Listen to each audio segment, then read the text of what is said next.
Understanding control bleeding, a guide for English learners.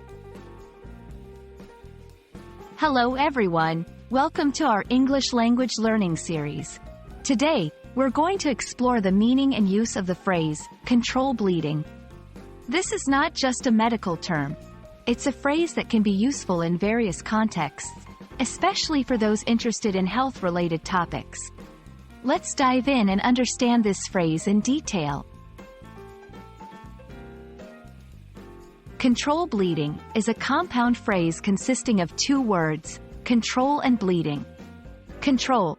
This verb means to exercise restraint or direction over, dominate, command. Bleeding. This is the noun form of bleed, which means to lose blood from the vascular system, either internally or externally. When combined, control bleeding refers to the action of stopping or managing the flow of blood from a wound or injury. In a medical context, control bleeding is a critical first aid step. It involves actions like applying pressure to a wound, using bandages, or in more severe cases, medical interventions to stop blood loss. This phrase is commonly used in emergency medicine and first aid training. Interestingly, the phrase can also be used metaphorically. For example, in business or finance, controlling bleeding might refer to stopping the loss of money or resources. It's a vivid way to describe taking urgent action to prevent further loss or damage. For English learners, pronunciation can be tricky. Let's break it down. Control. Control. Bleeding.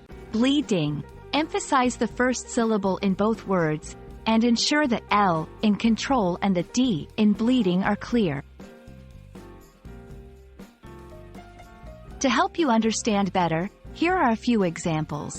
1. The first aid training taught us how to control bleeding effectively. 2. After the budget report, the department took immediate steps to control bleeding of funds. We hope this video has helped you understand the phrase, control bleeding, in both literal and metaphorical senses. Remember, learning a language involves understanding phrases in various contexts.